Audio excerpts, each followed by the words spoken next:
देखिए, बहुत बड़े सपने देखिए, क्योंकि सपने ही सोच बनते हैं और सोच सच्चाई। ये शब्द हमें एक ऐसे लीडर ने कहे हैं जो यूं तो आज हमारे बीच नहीं है, लेकिन उनकी सोच, उनकी इन्वेंशंस हमेशा हमारे बीच में रहेगी। आज हम बात करने वाले हैं भारत के मिसाइल मैन, पीपल्स प्रेसिडेंट। हाँ जी, आज हम बात करने वाले हैं एपीजे अब्दुल कलाम के बारे में। आज जहाँ दुनिया भर में इतनी लड़ाइयाँ होती हैं, वहाँ एपीजे अब्दुल कलाम का कहना था कि किसी को हराना कोई बड़ी बात नहीं है, किसी को जीतना बड़ी बात है। इनका जन्म 15 अक्टूबर 1931 में रामेश्वरम में हुआ था। ये जिंदगी से हमेशा सीखने में बिलीव करते थे। इनकी इंटेलिजेंस सिर्फ भारत में नहीं बल्कि दुनिया भर में सराही जाती थी और इसीलिए 15 अक्टूबर इनके जन्मदिन के दिन वर्ल्ड स्टूडेंट डे भी मनाया जाता है। इन्हें दुनिया भर से कितना प्यार मिलता है ये आप इस चीज से समझ सकते हैं कि स्विट्जरलैंड एक ऐसा देश जो टेक्निकल देशों में गिना जाता है, वो अपना साइंस डे 26 मई, जिस दिन एपीजे अब्दुल कलाम स्विट्जरलैंड गए थे, उस दिन सेलिब्रेट करता है। ये कभी मेडिकल कॉलेज नहीं गए, फिर भी इनके पास 40 डॉक्टरेट की डिग्रियां हैं। पद्म भूषण, पद्म विभूषण, भारत रत्न, वीर सावरकर, रामानुजन जैसे बड़े बड़े अवार्ड इन्हें दिए गए हैं। असल में इन्होंने भारत के लिए काम भी तो इतने बड़े बड़े किए हैं। ये बहुत ही कूल नेचर के थे। इनकी एक कोट भी बड़ी फेमस है। इनका कहना था कि हमेशा क्लास अटेंड करना जरूरी नहीं है, कभी कभी दोस्तों के साथ बंक मारना भी जरूरी है, क्योंकि जिंदगी में बाद में आपको सिर्फ नंबर नहीं बल्कि यादें याद आएंगी। इनको 70 साल की उम्र में यूथ आइकन अवार्ड दिया गया था। ये दिमाग से शार्प और नेचर से बड़े कूल इंसान थे। आइए जानते हैं इनकी लाइफ स्टोरी, कैसे इन्होंने एक गरीब परिवार से शुरू करके ये भारत के प्रेसिडेंट तक पहुंचे। पर उससे पहले मैं आपको कहना चाहूंगी कि प्लीज इस वीडियो को लाइक करके शेयर कीजिएगा ताकि सबको इनकी लाइफ स्टोरी के बारे में पता चले, और मेरे चैनल को सब्सक्राइब कीजिएगा ताकि आपको हर नई वीडियो का नोटिफिकेशन मिलता रहे। चलिए शुरू करते हैं। इनका पूरा नाम अबुल पाकिर जानुलब्दीन अब्दुल कलाम था। ये मुस्लिम थे और कुछ लोगों की छोटी सोच की वजह से इन्हें बहुत डिस्क्रिमिनेशन का सामना भी करना पड़ा। जब ये स्कूल में थे तो इनके एक ब्राह्मण दोस्त थे जिसके साथ ये पहली बेंच पे बैठकर बातचीत कर रहे थे। टीचर को ये चीज पसंद नहीं आई और इसीलिए इन्होंने एपीजे अब्दुल कलाम को थप्पड़ मारकर बोला कि पीछे जाकर बैठ जाओ। लेकिन अब्दुल कलाम बहुत शांत थे, उन्होंने ये बात अपने दिमाग में नहीं बिठाई और बल्कि अपने काम पे फोकस करते रहे। बाद में उन्होंने अपनी स्पीचेस में भी कहा, the best brains of the nation may be found on the last bench of the classroom. 5th standard में इनके टीचर इन्हें बर्ड्स कैसे उड़ते हैं ये दिखाने लेकर गए थे और वहीं से एपीजे अब्दुल कलाम को उड़ने का कॉन्सेप्ट बहुत अच्छा लगा। उन्होंने हमेशा यही सोचा कि वो भी जहाज बनाएंगे या जहाज उड़ाएंगे। एपीजे अब्दुल कलाम के 4 भाई बहन थे। घर की हालत ज्यादा अच्छी नहीं थी, माँ बाप सारे बच्चों को नहीं पढ़ा सकते थे, इसलिए एपीजे अब्दुल कलाम अपना खर्चा खुद निकालने के लिए अखबार बांटते थे।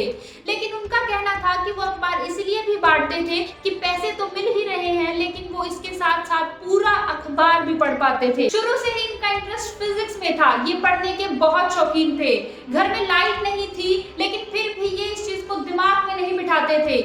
जहाँ दूसरे बच्चे अंधेरे का बहाना बनाकर खेलते रहते थे, ये कहते थे कि वो पढ़े कैसे, ये मिट्टी के तेल की लालटेन लेकर अपने काम में लगे रहते थे। इनकी एक कहावत भी है कि अगर तुम सूरज की तरह चमकना चाहते हो तो पहले सूरज की तरह जलना भी सीखो। इन्होंने अपनी मेहनत और लगन से मद्रास इंस्टीट्यूट ऑफ टेक्नोलॉजी का एंट्रेंस क्लियर किया। एडमिशन के लिए पैसे नहीं थे तो इनकी बहन ने अपने गहने बेचकर एडमिशन के पैसे जुटाए। फिर इन्होंने MIT में एडमिशन लिया और वहां से एरोनॉटिकल इंजीनियरिंग की। एक बार इन्हें कॉलेज में प्रोजेक्ट मिला था। पहली बार ये प्रोजेक्ट में फेल हो गए, लेकिन इनका कहना था कि फेल का मतलब गिव अप करना नहीं है, फेल का मतलब है फर्स्ट अटेम्प्ट इन लर्निंग। और जब इनके टीचर से इन्होंने दूसरा मौका मांगा तो उस दूसरे मौके में इन्होंने सिर्फ 72 घंटों में एक लाजवाब एरोप्लेन डिजाइन बनाया। कॉलेज खत्म करने के बाद कलाम के पास 2 जगह से इंटरव्यू के कॉल आए। पहला था मिनिस्ट्री ऑफ डिफेंस और दूसरा था एयरफोर्स देहरादून। अपने इंटरेस्ट के हिसाब से एपीजे अब्दुल कलाम एयरफोर्स देहरादून में इंटरव्यू देने गए। वहां पर कुल 25 कैंडिडेट आए थे, जिनमें से इनकी रैंक 9th थी, लेकिन वहां पर सिर्फ 8 ही लोगों की भर्ती हुई और इनका एडमिशन नहीं हो सका। ये बहुत परेशान हुए और वहां से इन्होंने ऋषिकेश की बस ली। ये वहां पर एक तालाब के किनारे खड़े होकर कुछ सोच रहे थे और तब इनकी मुलाकात स्वामी शिवानंद से हुई, जिनको ये अपनी जिंदगी का एक बहुत ही इंपॉर्टेंट इंसिडेंट कहते हैं। वहां पर शिवानंद जी ने इन्हें समझाया कि जिंदगी में जो नहीं मिला उसके बारे में मत सोचो, शायद जिंदगी ने तुम्हारे लिए कुछ और प्लान किया है। अपना काम करते रहो और इंतजार करो कि तुम्हें क्या मिलेगा, तुम किस चीज के लिए बने हो। और वहां से इन्हें समझ आया कि जिंदगी में आगे बढ़ते रहना ही जरूरी है। उसके बाद ये दिल्ली आए और यहाँ पर इन्हें मिनिस्ट्री ऑफ डिफेंस में नौकरी मिल गई। लेकिन इसके कुछ दिनों बाद इनकी मुलाकात विक्रम साराभाई से हुई, जहां पर इन्हें नासा जाने का चांस मिला। ये बहुत खुश हुए क्योंकि उन्हें वहां जाने का मौका मिला जहां ये जाना चाहते थे। और यहीं से इन्होंने ये सीखा कि जिंदगी में अपॉर्चुनिटीज को एक्सेप्ट करो, अपना काम करते रहो, क्योंकि आप नहीं समझ सकते कि कौन सी मंजिल आपका किस मोड़ पर इंतजार कर रही हो।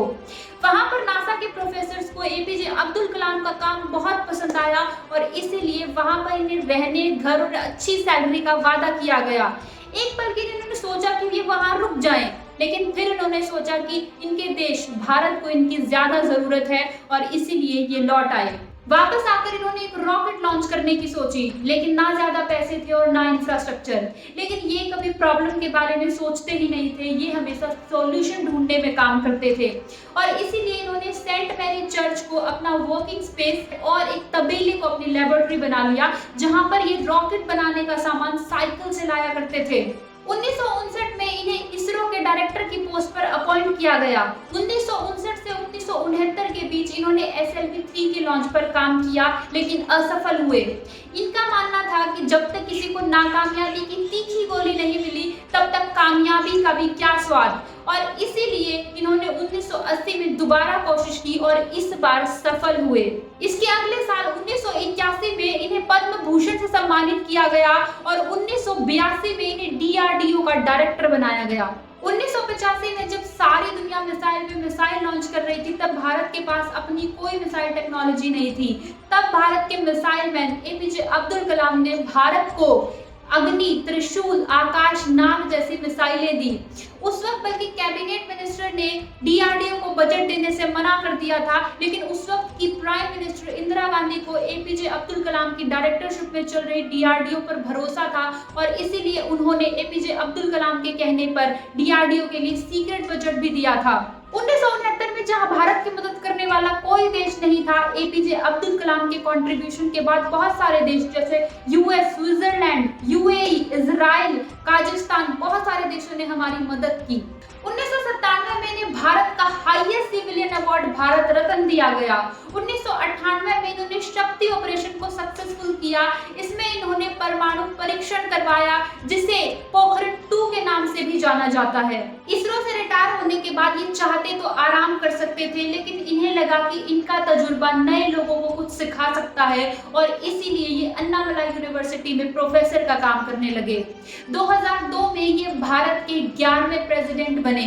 ये एक बहुत ही अच्छे प्रेसिडेंट थे। इन्हें अक्सर पीपल्स प्रेसिडेंट के नाम से भी जाना जाता है। जैसे कि एक योद्धा हमेशा मैदान में मरता है, इनकी मौत भी शिलोंग में एक लेक्चर देते हुए 27 जुलाई 2015 में हुई थी। लालटेन में पढ़ाई करने से अखबार बांटने तक, उसके बाद भारत के लिए मिसाइल बनाने से प्रेसिडेंट बनने तक का इनका सफर कमाल का है। आप चाहें तो इनका पूरा सफर डिटेल में इनकी किताब विंग्स ऑफ फायर में भी पढ़ सकते हैं।